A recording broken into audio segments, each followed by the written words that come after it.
नमस्कार बच्चों, आज हम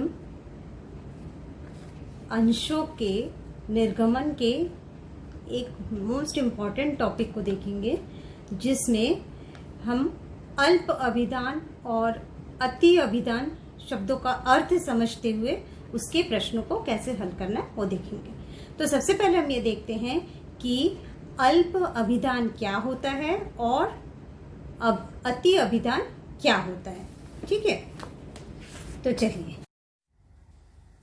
अल्प अभिधान कभी कभी कंपनी को निर्गमित किए गए अंशों की तुलना में कम आवेदन पत्र प्राप्त होते हैं। ऐसी स्थिति को अल्प अभिधान या न्यून अभिधान कहते हैं। ऐसी स्थिति में लेखांकन केवल उतने ही अंशों का किया जाएगा जितने अंशों के लिए आवेदन पत्र प्राप्त हुए हैं। अति अभिधान जब कंपनी को उसके द्वारा निर्गमित अंशों की संख्या से अधिक अंशों के लिए आवेदन पत्र प्राप्त होते हैं, तो इस स्थिति को अति अभिधान कहते हैं।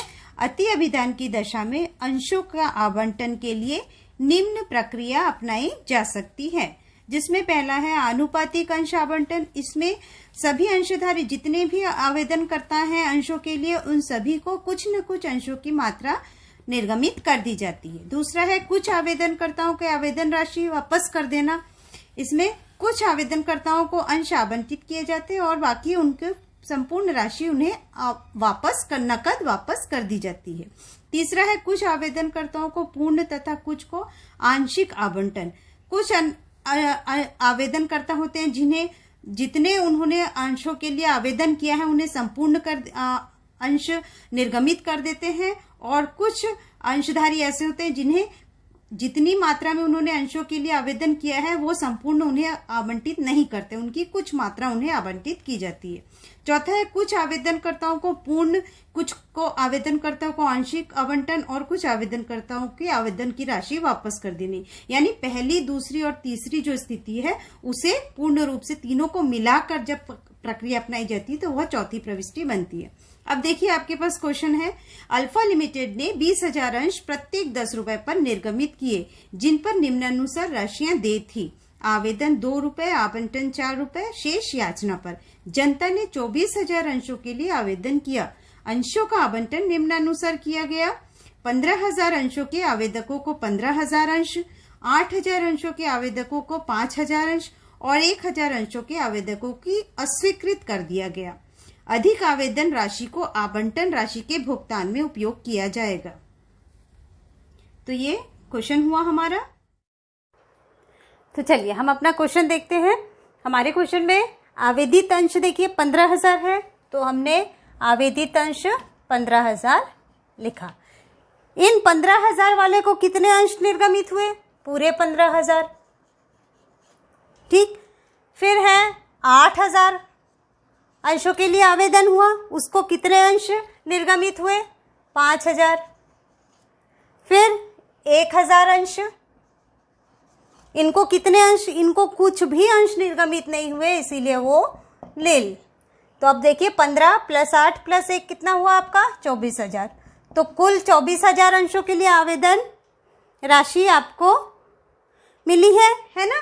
तो यहाँ पे हम जितने अंशों का हमारे पास आवेदन राशि, देखिए आवेदन तो जितने आवेदित अंश थे, जनता ने जितने अंशों के लिए आवेदन किया, टोटल 24,000। अब कंपनी कितने अंशों का निर्गमन कर रही है?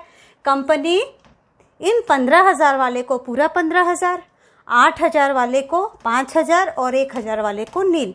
तो आप देखिए आपका टोटल कितना हो रहा है? 20,000। क्लियर हो गया? ठीक। अब नेक्स्ट आता है हमारा क्या है? आवेदन राशि प्राप्त। आवेदन राशि तो हमारे पास प्रश्न में है, कितना बताइए? आवेदन की राशि 2 रुपए है, आवंटन की राशि 4 रुपए है, और प्रश्न में दिया है शेष याचना पर। शेष याचना पर तो हमारे पास प्रश्न में है प्रति अंश कितना है? प्रति अंश हमारा 10 रुपए हो रहा है ना। पर यहाँ पर अब देखिए टोटल कितना हो रहा है? 2 और 4 6। इस 6 में शेष, इस 10 रुपए के लिए कितना शेष है? 4। तब टोटल ये 10 रुपये हमारा हो गया। क्लियर। अब ये देखिए सारे इस बार के बोर्ड में बच्चों ने ये प्रश्न को गलत दोहराया कि उन्होंने शेष याचना पर कहा है तो उन्होंने केवल ये दोनों की प्रविष्टियां बनाई, इसकी नहीं बनाई। तो आपको ये कॉन्सेप्ट एकदम क्लियर कर लीजिए कि शेष याचना पर इसका मतलब क्या है कि आपका प्रति अंश कीमत जो प्रश्न में दिया है उसको लेके आपको देखना है। प्रति अंश 10 रुपये है तो शेष इस 10 रुपये को पूरा करने के लिए शेष जितना होगा वो हमको उसकी भी जर्नल प्रविष्टि बनानी है। तो चलिए ये हो गया अपना आवेदन पर 2 रुपये। तो ये जो सारणी है यहाँ पर हमको सबसे ज़्यादा कैलकुलेशन किस चीज़ का ध्यान रखना है कि यहाँ पर हमारा आवेदन की जो राशि है उसका ही कैलकुलेशन हमको इस सारणी में करना पड़ता है, क्योंकि यहाँ पर कितने अंशों को रखना है और कितने अंशों की राशि को वापस करना है इसका कैलकुलेशन है। बाकी आवंटन और याचना के समय हम जितने अंशों के राशि को अंश पूंजी खाते में हस्तांतरित कर देते हैं आवेदन की, उसके बाद हमारा पूरा इजी सेम टू सेम चलता है अंशों की संख्या, तो इसीलिए वहाँ पर कोई परेशानी नहीं आती है।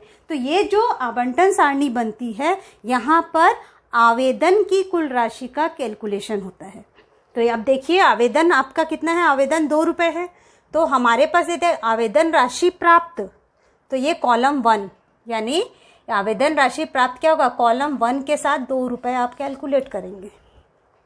तो आपको कितना मिल रहा है यहाँ 30,000।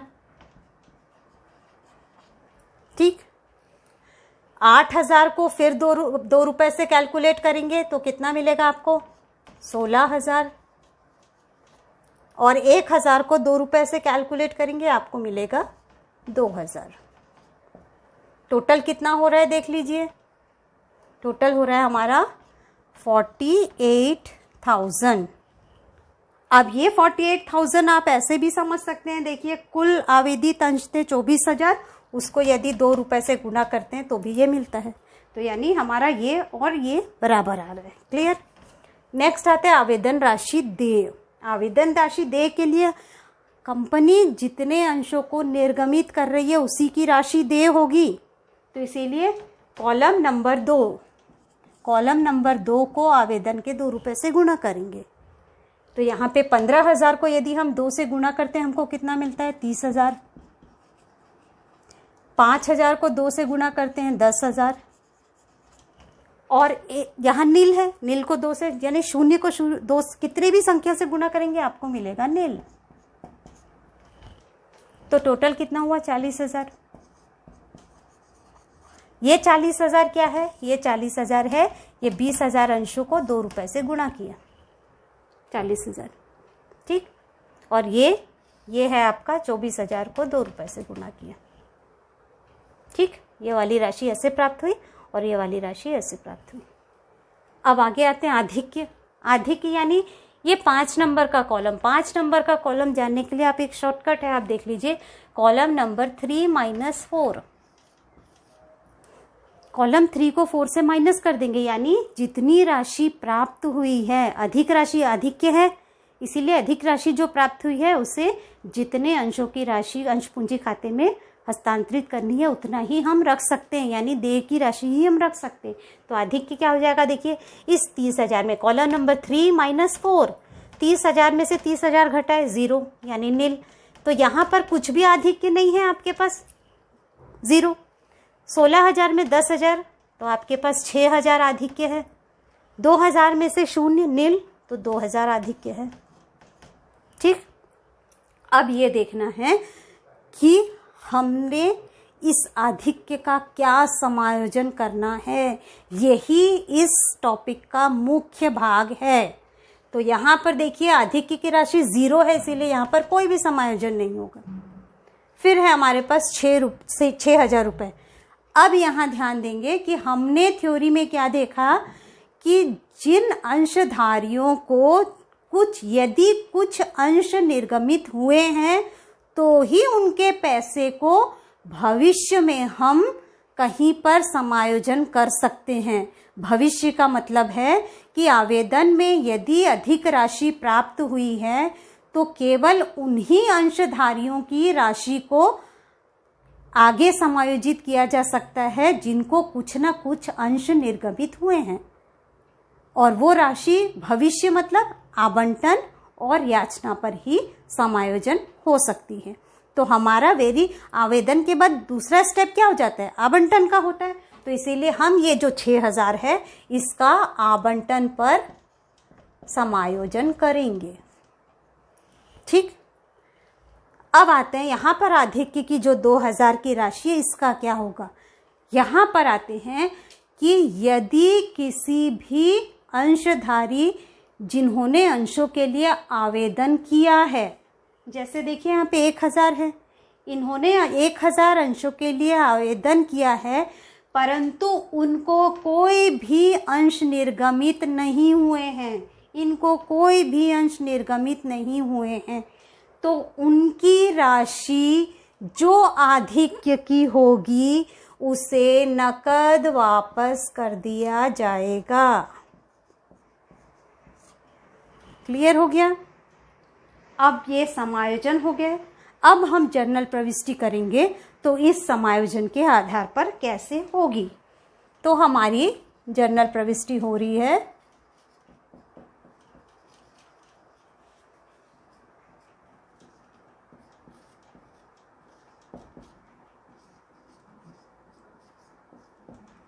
ठीक, अब हम प्रश्न बनाते हैं। पहली प्रविष्टि हमारी किसकी हुई? आवेदन की। बैंक खाता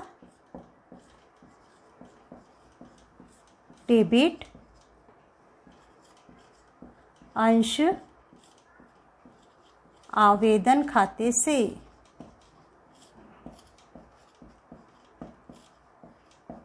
राशि कितनी होगी? जितने की हमें आवेदन राशि प्राप्त हुई। देखिए आवेदन राशि टोटल 48,000 प्राप्त हुआ था।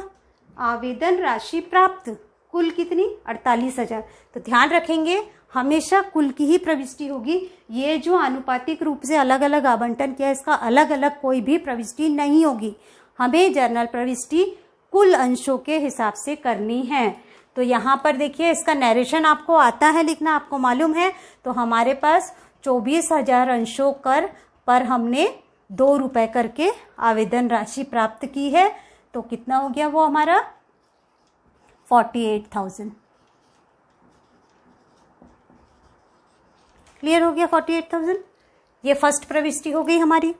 अब हम सेकंड प्रविष्टि में जाते हैं। सेकंड प्रविष्टि में हमारी क्या होगी? अंश आवेदन की राशि को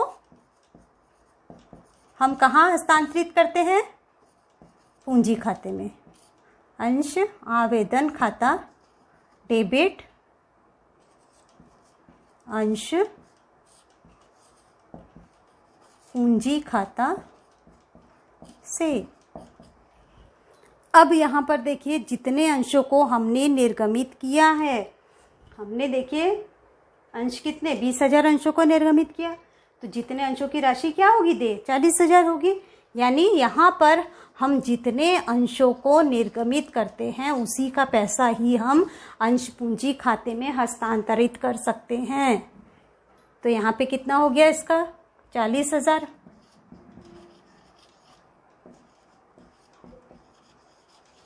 ये हो गई हमारी सेकंड प्रविष्टि। अब यहाँ पर तीसरी प्रविष्टि क्या होगी? देखिए यहाँ पे आप बिल्कुल कॉन्सेप्ट क्लियर रखिए कि आवेदन की राशि पहली प्राप्त होगी, आवेदन की दूसरी राशि अंश पूंजी खाते में हस्तांतरित होगी। अब तीसरी प्रविष्टि में हम हमेशा यदि कुछ आवेदन की राशि नकद वापस करने की है तो तीसरी प्रविष्टि में ही वो राशि नकद वापस कर देनी है। तो हमारे सारणी में देखिए 2,000 रुपये नकद वापस दिख रहा है, तो हम तीसरी प्रविष्टि में है उसकी वापसी कर देंगे। तो तीसरी प्रविष्टि क्या होगी? ये एकदम सिंपल है। आपको आवेदन की राशि प्राप्त हुई थी, पहली प्रविष्टि किए थे, अब यही आवेदन की राशि को आप वापस कर दे रहे हैं, तो इसकी बिल्कुल ऑपोजिट हो जाएगी, चेंज हो जाएगी प्रविष्टि। तो हमारी तीसरी प्रविष्टि क्या हो जाएगी? अंश आवेदन खाता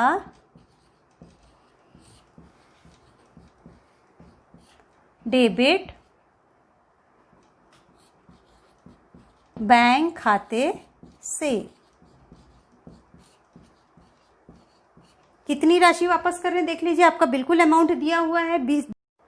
ठीक हो गई, देखिए बिल्कुल इसी प्रविष्टि की ऑपोजिट प्रविष्टि हो गई। तो आपने क्या किया, यहाँ पे 1000 अंशों पर 2 रुपए करके वापस कर दिया। क्लियर हो गया आपका? यानी 1000 अंशों पर 2 रुपए आवेदन की राशि नकद वापस हुई। हो गया आपका ये क्लियर? नकद वापसी की प्रविष्टि के बाद अब हमारे पास आते हैं हम हमारे चौथी प्रविष्टि में। चौथी प्रविष्टि हमारी क्या होगी? आवंटन की होगी। तो आवंटन की कुल अंशों से हमको ध्यान में रखना है कि हमको हर प्रविष्टि कुल अंशों से ही करना है।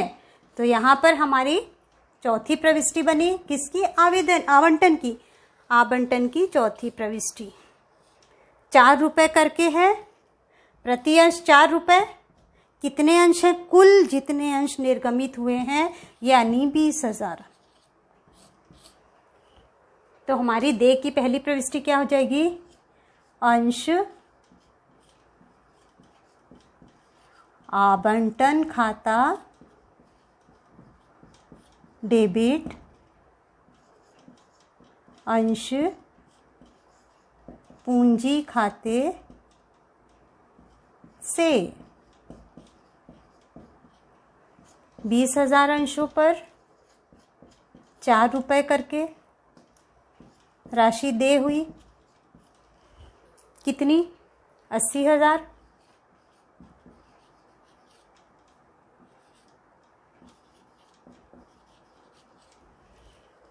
हो गया। चौथी प्रविष्टि के बाद जब हम पांचवी प्रविष्टि में आते हैं, यहाँ पर हमको थोड़ा सा सोचना है, क्योंकि हमने सारणी में देखा है कि आवंटन के समय कुछ समायोजन करना है। तो ये जो आवंटन के समय समायोजन करना है, इसका समायोजन प्रविष्टि हमेशा आवंटन की राशि जब प्राप्त होगी तभी करनी है। तो हो जाएगी हमारी प्रविष्टि बैंक खाता डेबिट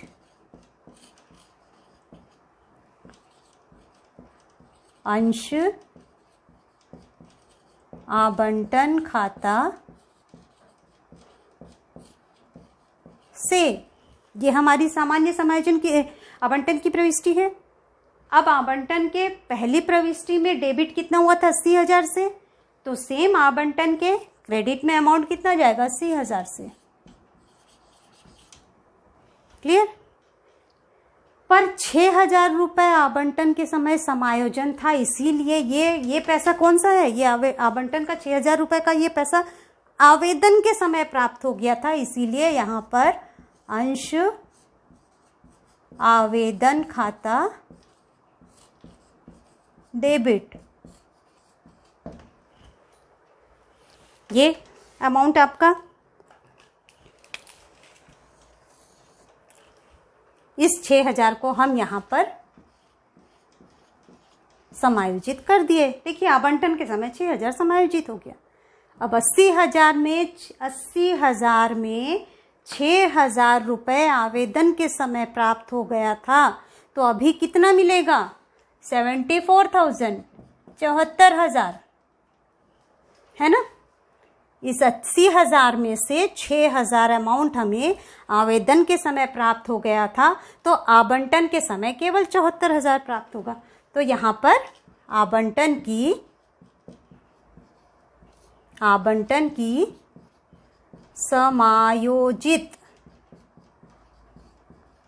समायोजित राशि प्राप्त हुई। क्लियर? अब अपना सारा समायोजन कंप्लीट हो गया। अब हम याचना की प्रविष्टि करेंगे। याचना की राशि कितनी है? 4 रुपए। तो हम सीधे जाते हैं यहाँ पर अंश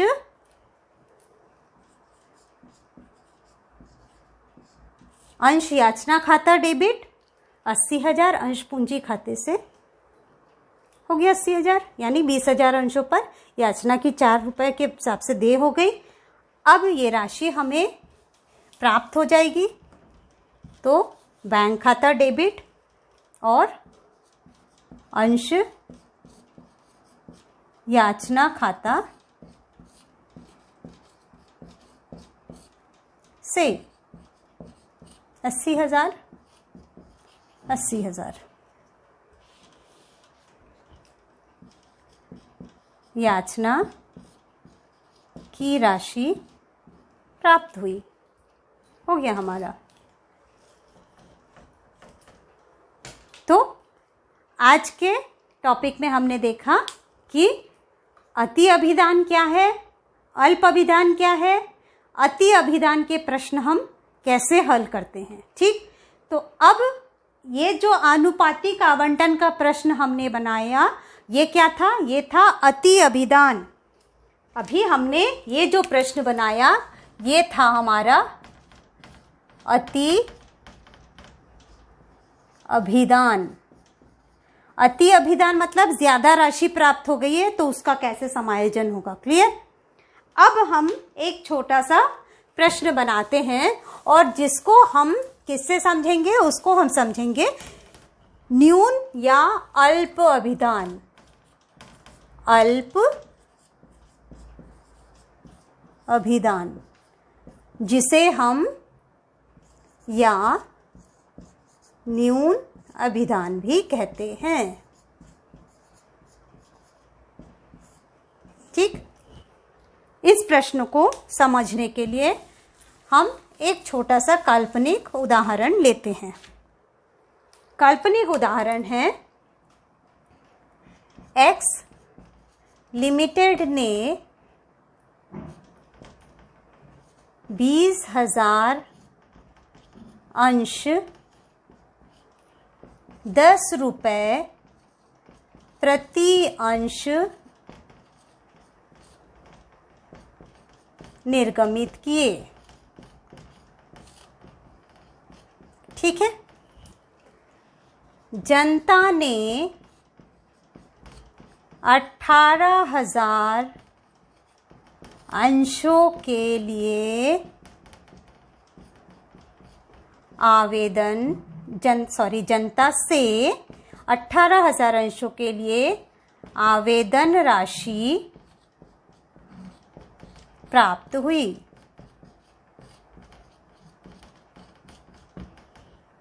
ठीक है, अब सभी राशि यथा समय प्राप्त हो गई।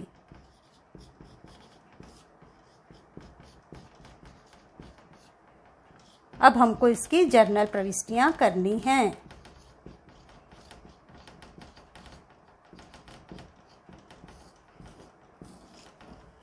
इसकी जर्नल प्रविष्टियां करनी। अब यहां देखिए, अब इसको हमको कैसे समझना है। यहां आपको देखिए कंपनी कितने अंशों को, 20,000 अंशों को निर्गमित कर रही है, पर जनता ने केवल 18,000 अंशों के लिए आवेदन राशि प्राप्त हुई जनता से। ठीक, ज्यादा अंश निर्गमित किए, कम अंशों की आवेदन राशि मिली, यही अल्प अभिधान कहा जाता है। इसे ही अल्प अभिधान या न्यून अभिधान कहते हैं। ऐसी स्थिति में थ्योरी में आपने देखा है कि ऐसी स्थिति में हम क्या प्रविष्टि करते हैं। ऐसी स्थिति में हम देखते हैं कि जितने अंशों पर आवेदन की राशि प्राप्त होगी उसी का जर्नल लेखा किया जाएगा। तो यहाँ पर हमको 18,000 अंशों पर आवेदन राशि प्राप्त हुई है, इसीलिए हमारी पहली प्रविष्टि क्या हो जाएगी? बैंक खाता डेबिट अंश आवेदन खाता से। नरेशन क्या हो जाएगा? 18,000 अंशों पर 10 रुपए प्रति अंश राशि आवेदन राशि प्राप्त, आवेदन राशि प्राप्त हुई। ठीक है ना, इतना ही मिला है। तो हमारा क्या होगा, 18,000 को 10 रुपये से काउंट करेंगे तो 1,80,000, 1,80,000 रुपीज़ हमें प्राप्त हुआ। पहली प्रविष्टि हो गई। अब दूसरी प्रविष्टि, जितनी राशि प्राप्त होगी उसी को हमको, देखो न्यून अभिधान की स्थिति में जितनी राशि प्राप्त होती है उतने को ही अंश पूंजी खाते में हस्तांतरित करेंगे न्यून अभिधान में। तो यहाँ पर दूसरी प्रविष्टि क्या होगी, अंश आवेदन खाता डेबिट, अंश पूंजी खाता से कितना, 1,80,000, 1,80,000, 1,80,000। नरेशन क्या हो जाएगा, ठीक, 18,000 अंशों पर आवेदन राशि अंश पूंजी खाते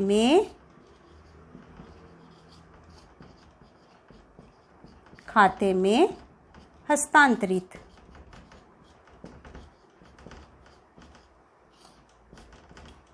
और प्रश्न हमारा खत्म। तो ये हमारा न्यून अभिधान। तो यहाँ पे बच्चों ध्यान रखेंगे, अति अभिधान में हमेशा आपको, अति अभिधान में आपको एक सारणी बनाकर अमाउंट का कैलकुलेशन करके सारी जनरल प्रविष्टियों को करना है। और न्यून अभिधान में जितने अंशों पर राशि प्राप्त हुई है उतने ही अंशों का आपको लेखा करना है। यहाँ पर आपको 20,000 न्यून अभिधान में आपने 20,000 अंश निर्गमित किए, पर 18,000 कम पर आपको राशि प्राप्त हुई है, तो हम उस कम को लेकर ही सारी प्रविष्टियाँ करेंगे। तो आज की क्लास हम यहीं ख़त्म करते हैं। Thank you.